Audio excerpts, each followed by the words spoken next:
sa Bareta, Enot Sagamos. Alas 7:03.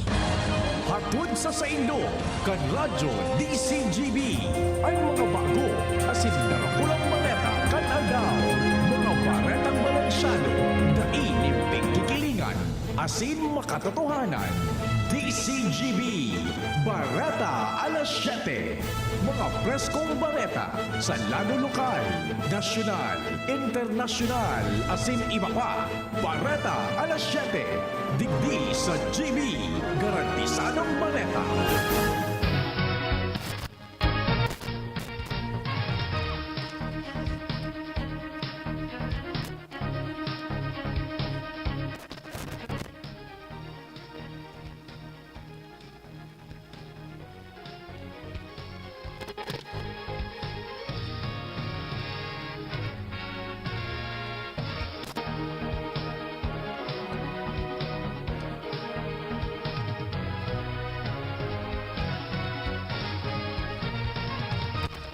Maray na aga mga tugang oya po ang mga bareta ngunyan na Biyernes.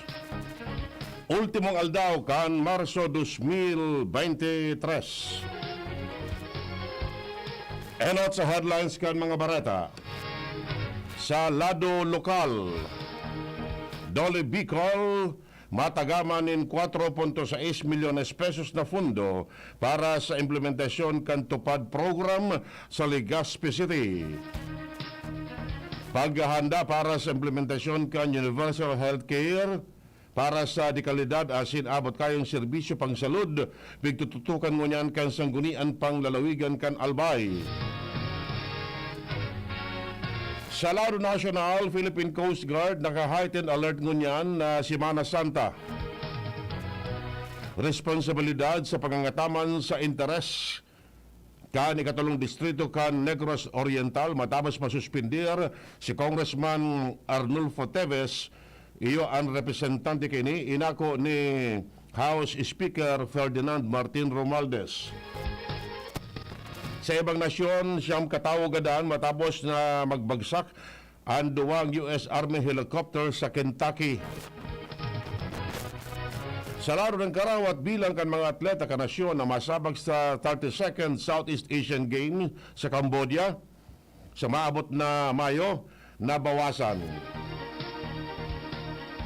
Detalles kan Bareta, enot sa lado lokal. Ang baretang ini hatod sa Indocan, Plemex Forte. Plemex Forte, available in South Star Drug, Mercury Drug, and other drugstores nationwide. Ma-inspeksyon ang mga personalized Land Transportation Office Bicol sa mga terminal ng mga papasaherong vehikulo bilang parte kan sa indang lakdang na masiguro na ligtas ang mga pasahero ngunyan na panahon ng Semana Santa. Sigun kay LTO Bicol Regional Director Francisco Ranches na makikipag-coordinar sa inang ahensya sa mga local government units as iniba pang ahensya ng gobyerno tanganing pagtarabangan na masiguro ang katrangkiluan sa reyon. Sinabi ni Ranches na nagkapara sa tututukan ninda ang maigot na road inspection lalo na sa mga entrance asin exit kan kada probinsya asin banwaan asin ang pagtaonin asistensya sa mga motorista. Mga pudan si Ranches sa mga biyahero na siguruon man na nasa kondisyon ang sa indang mga vehikulo sa paagi kan pagsunod sa blow bagets o ang pag-check sa baterya, ilaw, oil, tubig, preno, air gas engine, goma asin saliri bago magbiyahe para maibitaran ang road crash sa kapalibutan. Ang baretang ini hatod sa Indocan, Mega One. Ang Mega One ay may 21 sangkap para matulungan ka sa iba't ibang karamdaman tulad ng diabetes, high blood, stroke, arthritis, kidney failure, cancer, viruses, at iba pa. Tumawag kay Doc Joey Bitito sa 0998-975-8121 or 0917-853-8933. Tututukan ngunyan kan sanggunian panglalawigan kan albay ang pagpapakusog asin pagpapakaskas sa akreditasyon kan mga PhilHealth Consulta Facilities sa probinsya bilang paghahanda para sa implementasyon kan Universal Healthcare Program ng katuyuhan matawanan access ang kabos ng mga Pilipino sa dekalidad asin abot kayang serbisyong pangsalud. Sigun kay kinatawan Melissa Abadesa Armidilla, pamayaw kan Committee on Laws, Rules and Oversight kan Junta Provincial na nasa siyang pasana sa 18 banwaan na siyudad sa probinsya ang akreditado sa PhilHealth Consulta Healthcare Package. Sinabi ni Armidilla na dala sa kakulangan ng human resources, problema sa mga fasilidad, maging sa operasyon kan kada departamento asin sa internet connectivity, dahin na na-accredit ang mga fasilidad sa probinsya, araw kan mga rural health units, district asin provincial hospital. Tinawan ni doon ni Armidilla na nakulang tabang ang nasabing programa kan gobyerno kung kaya dapat ining tutukan tanganing mapakinabangan kan mga tios na albayano.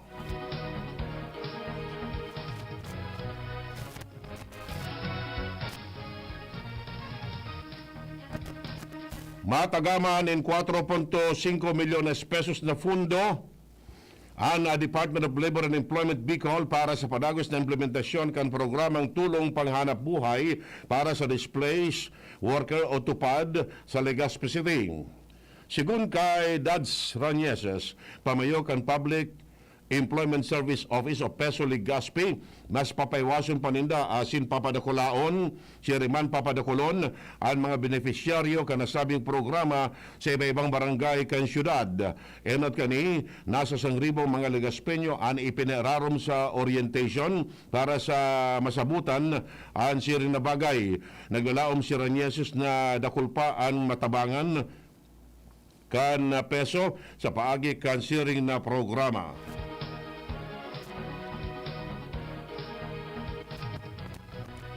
Nangangenot ang Sorsogon City sa bilog na Kabikolan pag-abot sa Mass Philippine Risk Assessment Accomplishment Ranking. Base sa pinakaultimong record kan Marso 27, halay sa target number of clients na 71,204 nakapagparehistro, ini kabilugan na 91.49%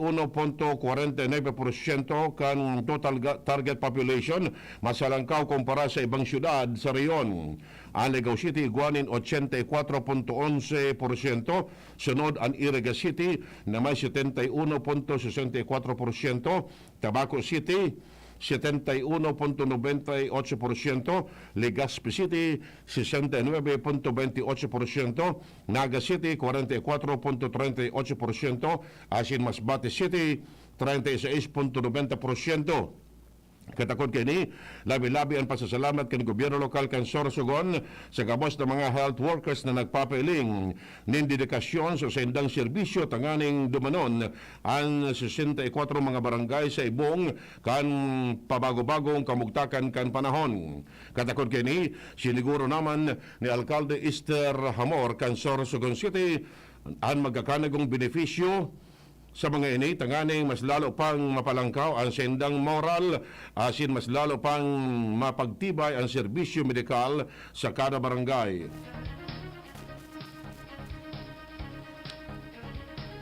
Miyara Estado padagos na pigadalan ngunyan kan sanggunian panglalawigan kan Catanduanes asin Provincial Disaster Risk Reduction and Management Council ang ipigbubusol na lakdang na aprobaran ang PDRRMO Management Plan, Contingency Plan, Local Climate Change Action Plan asin Performance Assessment kan mga iba-ibang ahensya sa probinsya. Sa ginibong pag-ururon sa Governor's Conference Room, tinukardigdi ang apat na thematic areas of planning, tanganing masiguro ang status kan mga nakaatang na mandato kan kada miyembro kan ahensya para maipaatob ang PDRRM plan. Kasabay kan nasabing pagtiripon, nagpresentar man ang Bureau of Fire Protection kan sa indang fire awareness proposal asin budget para sa pagbakal nin water tank asin ambulansya.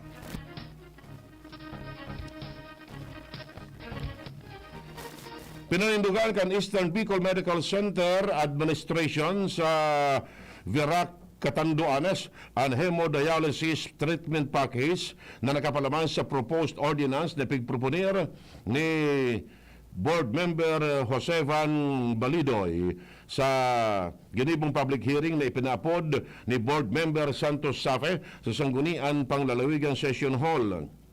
Sigun kay Dr. Marjorie Lamban, pamayokan Hemodialysis Center sa EBMC, magkakanigo na ang nasabing hemodialysis treatment fee para masiguro ang sustainability kan operasyon kan nasabing center. Sinabi man ni Safe, gusto masiguro kan Junta Provincial na bago maaprobaran ini, dapat mas hababaan babayadan sa government hospital sa Catanduanes. Base sa proposed ordinance, may duwang hemo treatment package para sa bagong pasyente asin ang continuing patient. Matapos bawasan ng discount ang new patient package nasa 5,200 pesos ang babayadan, mantang 3,360 pesos naman para sa continuing patient. 769,000 pesos na kantidad din makinarya asin gamit sa pag-uma naresibikan apat na grupo ni mga paraoma sa Camarines Sur ali sa Department of Agrarian Reform Bicol sa Rarom kan programang Sustainable Livelihood Support for Disease Affected or Disaster Affected Areas kan ahensya. Sigun sa Dar Bicol, kay banan sa mga natawan kan nasabing ekipahe ang Agrarian Reform Beneficiary Organization of Mandiklom. Sa Mandiklom, Karamuan,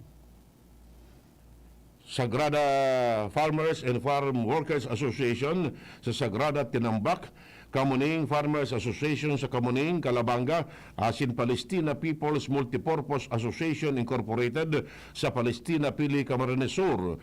Obheto kini na matabangan ang mga paraoma na naapektaran kan mga uminaging kalamidad, mantang makakatabang man ini tanganing mapadali asin maging makaskas ang sendang operasyon para sa pagtatanom. Iyan ang primerong gabtang kan mga bareta. Ang iba pa pagkatapos kini. At ngayon, ang pinakabago, ang pinaka-epektibong food supplement na mabusising ginawa sa Amerika at matapos ang 3 taon, aprobado na ng FDA.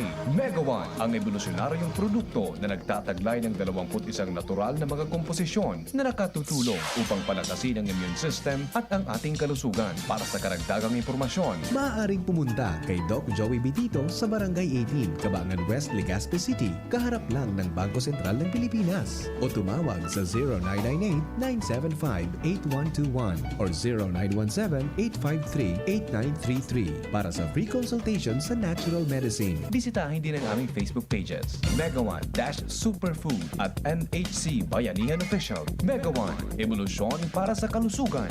Tabo, Plemex. Hika, Plemex. Plema, iluwas yan. Plemex Forte Lagundi Capsule in Syrup. Gibo sa natural na Lagundi. Plemex. Basta Lagundi. Plemex. Vitex Lagundo L is the generic name of Plemex Forte. If symptoms persist, consult your doctor. Tabo, Plemex. Hika, Plemex. Plema, iluwas yan. Plemex Forte Lagundi Capsule in Syrup. Gibo sa natural na Lagundi. Plemex. Basta Lagundi. Plemex. Vitex Lagundo L is the generic name of Plemex Forte. If symptoms persist, consult your doctor.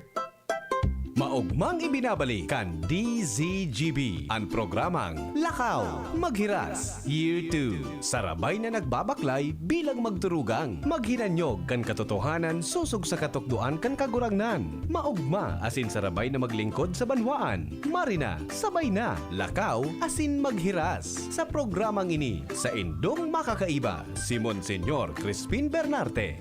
Alas 2 ng hapon kada Biyernes. Lakaw Maghiras Year 2 sa DZGB. Always number 1. Always at your service.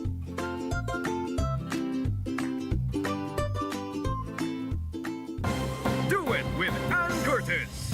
Di ko kayang tanggapin ang sipon hasig at sisig. Di pwede yan, sis. Dapat gamutin mo agad ang sipon. Okay pa ako, Ad. Kaya pa naman. Girl, dapat sa sipon, mag-Neo sa Forte agad para kompletong ginawa sa lahat ng sintomas ng sipon. Ngayon wala na ang sipon ko. Neozep Forte para sa kumpletong sa lahat ng sintomas ng sipon. Phenylephrine HCl Chlorophenamine Maleate Paracetamol is the generic name of Neozep Forte. If symptoms persist, consult your doctor. Ito po si Coco Martin at ang bilin ni Lola. Huwag mahiyang magtanong at hanapin ang check. Hanapin ang check ng Brightlet. Hanapin ang check ng Brightlet. Pag may check, that's Brightlet. If symptoms persist, consult your doctor. Hi! Sue Ramirez po. Naniniwala ka ba sa mga signs? Sign na yan, na uulan. Sign yan na may bisitang darating. At pag mahapdi ang whitening soap mo, aray! Sign na yan to try Silka Green Papaya Soap. With regular use, ito ang puting walang hapdi. Dahil ang tunay na sign ng pagpapaputi, kita in as early as 7 days. Are you free for an interview? Sign yan ng bright future.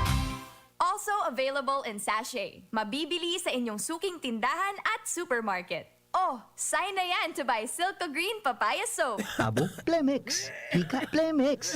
Plema, iluwas yan. Plemex Forte Lagundi Capsule Asin Syrup. Gibo sa natural na Lagundi. Plemex. Basta Lagundi. Plemex. Vitex Negundo L is the generic name of Plemex Forte. If symptoms persist, consult your doctor.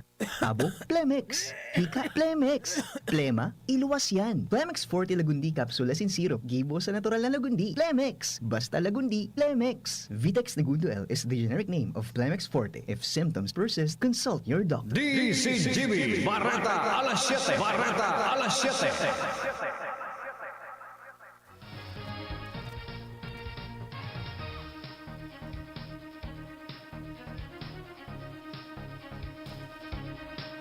Detalles kan Bareta sa Lado Nacional.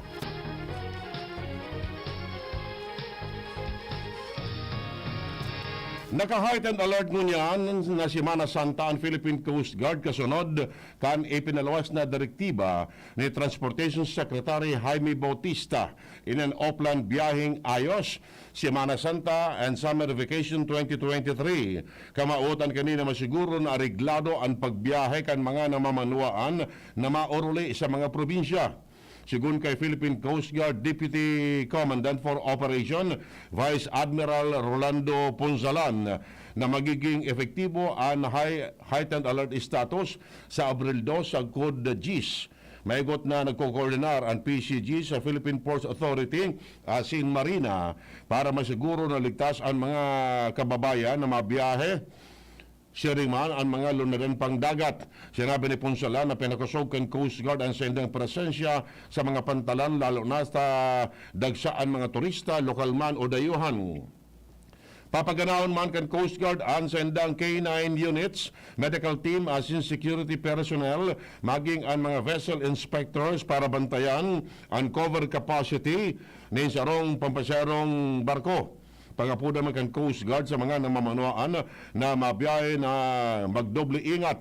Siniguro ni Ponsalan na makakalaom ang publiko sa sendang gigibuon sa sendang trabaho.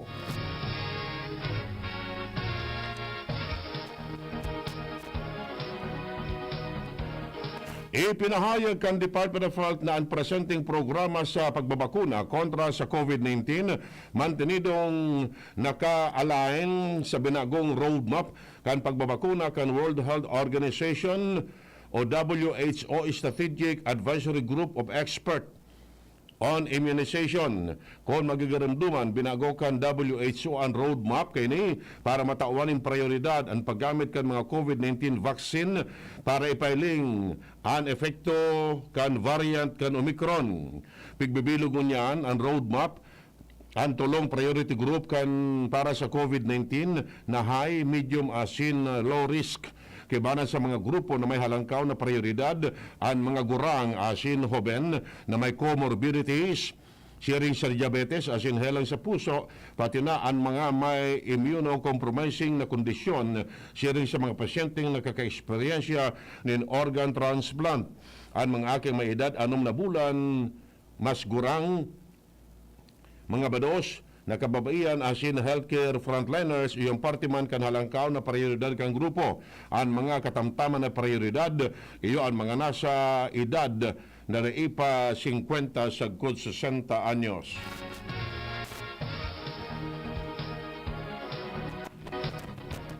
Inaprobaran kan House Committee on Basic Education and Culture ang propestong lakdang para sa career progression system kan mga paratokdo sa mga pampublikong eskwelahan. Nakapalaman ini sa pinagsarong version kan duwang bill na ipigsumiter nin dating og Party List Representative Bieda Marie Romualdez asin Batangas Representative Brad Recto. Pasado man sa committee ang report na isusumitir sa plenaryo kan Kamara kamaotan kan career progression system ang pagkakaigwa ni malinaw na polisiya para sa promotion kan mga paratokdo sa public school system. Ipapromotir man ang mga paratokdo base sa sendang merito asin kakayahan na adalan kan sarong o aadalan kan sarong independent third party. Makondukta ang independent third party nin evaluation sa mga paratokdo base sa mga regulasyon na iluluwas kan Department of Education.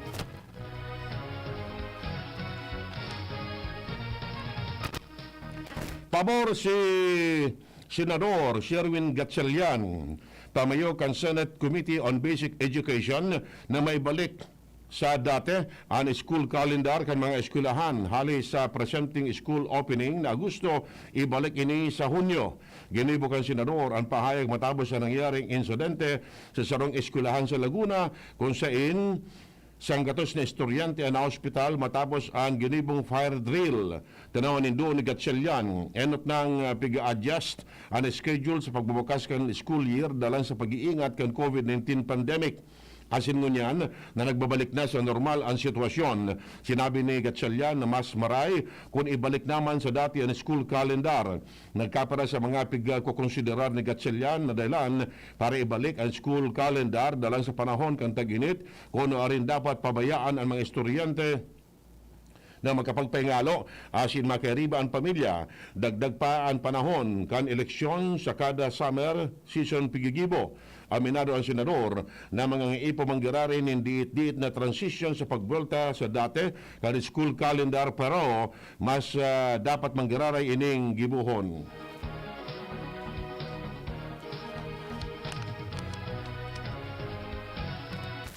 Nagiro na ang propestong lakdang na may kamautan na labanan ang mga scammer na nang bibiktima sa mga may bank account asin e-wallet.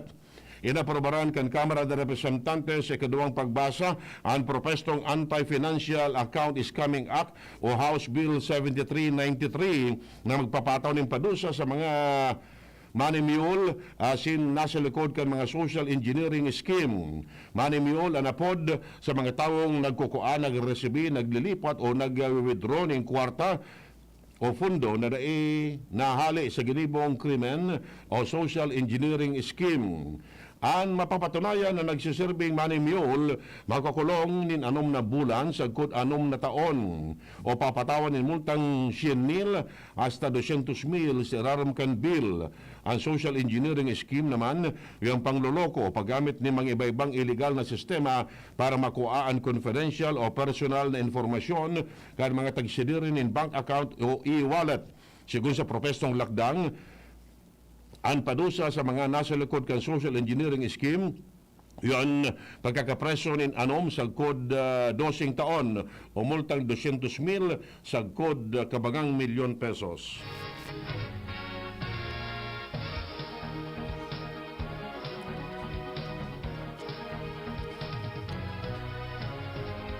Bareta hali sa ibang nasyon. Gadan ang siyam katawo matapos ang pagbagsak kan duwang US Army helicopter sa Kentucky.